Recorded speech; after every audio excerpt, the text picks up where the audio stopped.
Alrighty, so here we are. We're looking at the Wall Street Journal digital edition, and there's some very important things to remember when looking at the digital version. Your brain interprets the data differently digitally than it does on paper, and we need to keep this in mind because the only reason we're reading this is for information to help us in the future. And here we go. So I've already logged in. This is my little Soren's journal. Takes you to the first page. So what are we going to do?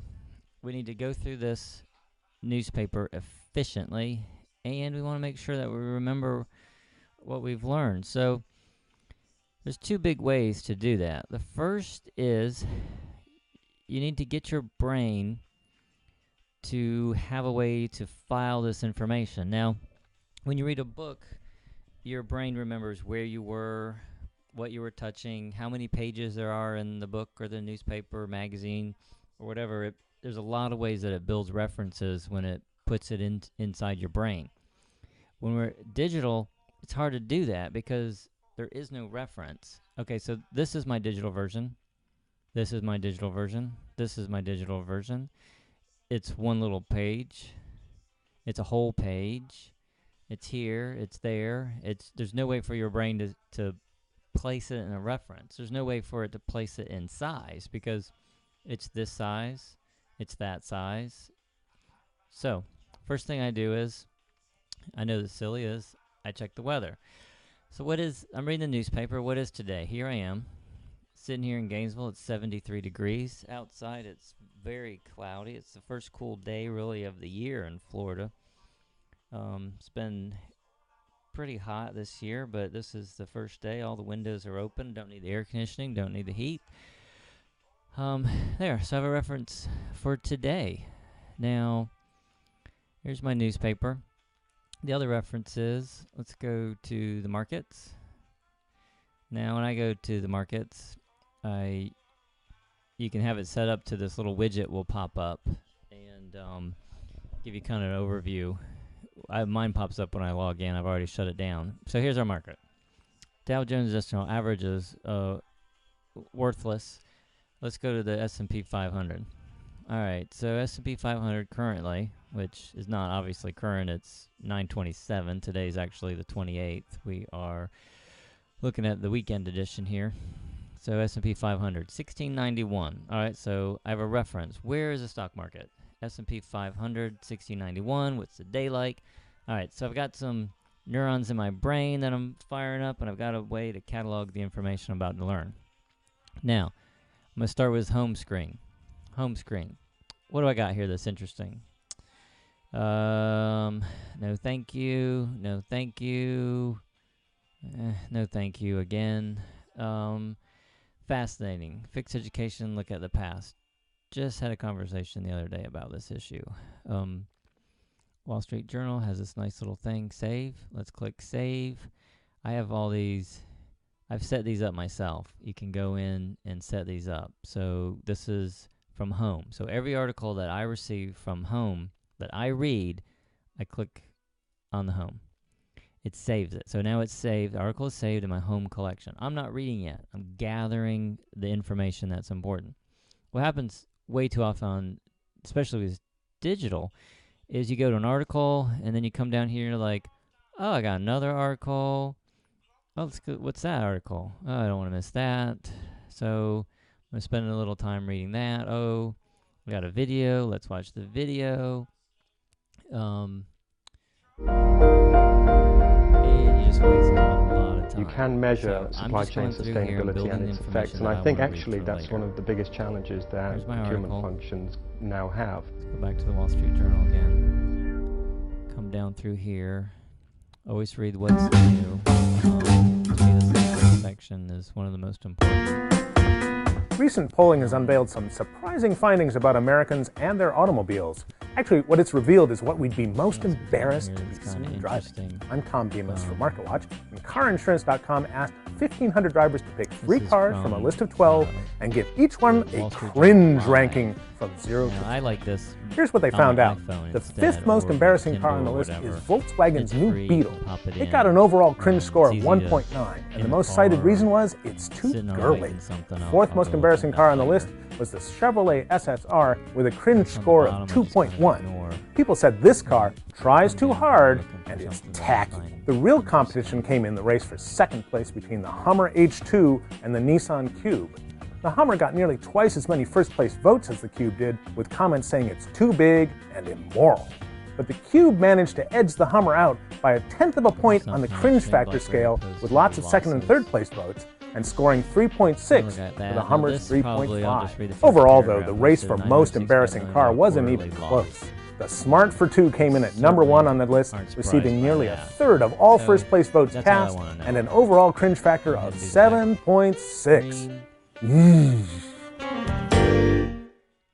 Alright, so now that's pretty much cursor, so let's go over it one more time, just make sure we didn't really miss anything. We got the house care, the budget, college beat stadium to fill in coffers.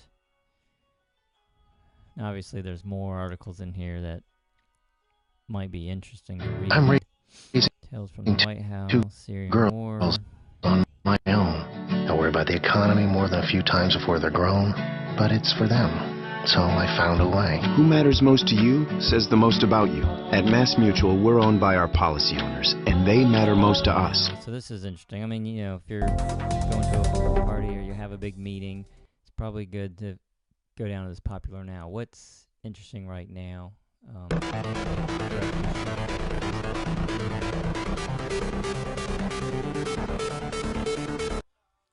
Alright, so now here's a perfect example of the problem with the digital media. I'm positive I was here earlier. For one struggling community outside Seattle, it took an idea for a small business and a bank who believed in it to help bring a community back to life. J.P. Morgan Chase. I thought it was on the front page of the Home, but where is it now? I don't see it. How do you judge a steak?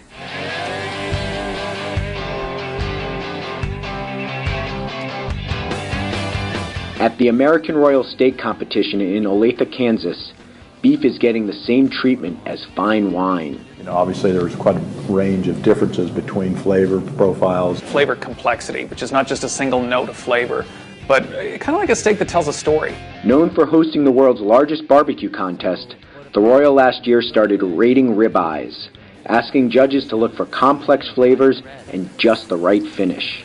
Most people want to hear that sizzle. They want. Let's take this article.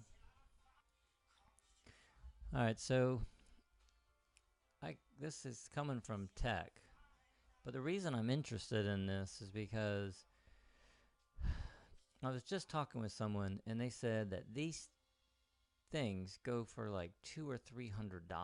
Now, I'm used to Bose items going for that much, but I've never even heard of this. I've seen, you know, their commercials. I'm sure everyone has, but I thought they were just kind of cheap pieces of junk. I didn't realize that Beats Electronics, whose headphones generally cost between $200 and $400, has grown quickly, but the market is expected to slow. Well, I'm fascinated. Is this an opportunity for me to make money or not? So I'm gonna go ahead and save it.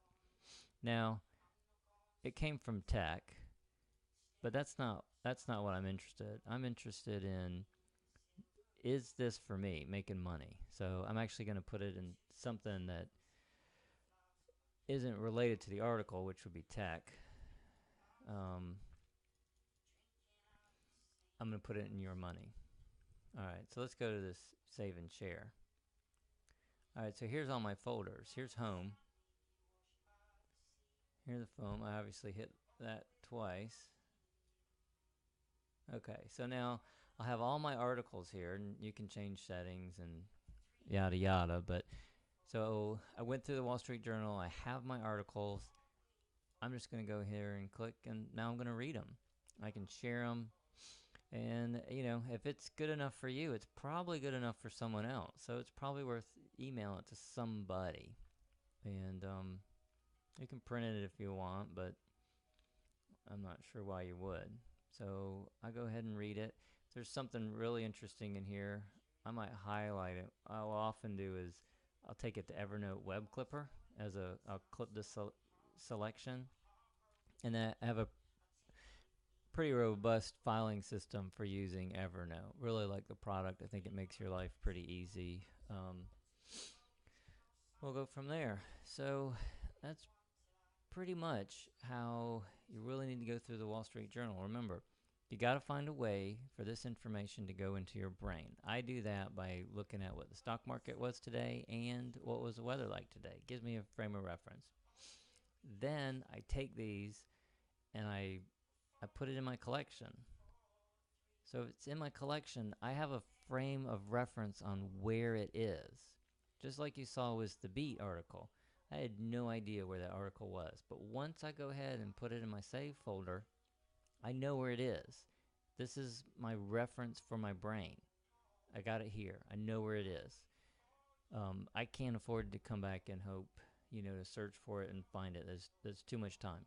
And just the fact that it's in here has been proven scientifically to make me be able to remember it better, because this is a frame of reference, but in my brain, I also have this frame of reference, so I don't even need to search for it later. I improve my memory. All right, it's pretty much a good lesson one on how we need to go through the Wall Street Journal fast and efficiently. We're going to do that same thing with all these. We just do a first read. We zoom through here, then we go to the world. Zoom through here, we're going to pick our articles, we're going to file articles, and then we're going to read the articles later based on the time we have available. We're not going to come here and just start perusing around and wasting our time. All right. Thank you very much. Well, gray clouds wrapped around the town like elastic. Cars stood like toys made of Taiwanese plastic. The boy laughed at the spastic, dancing around in the rain. This year, Express Employment Professionals is celebrating its 30th anniversary by awarding new franchises $30,000 in working capital. The staffing industry is on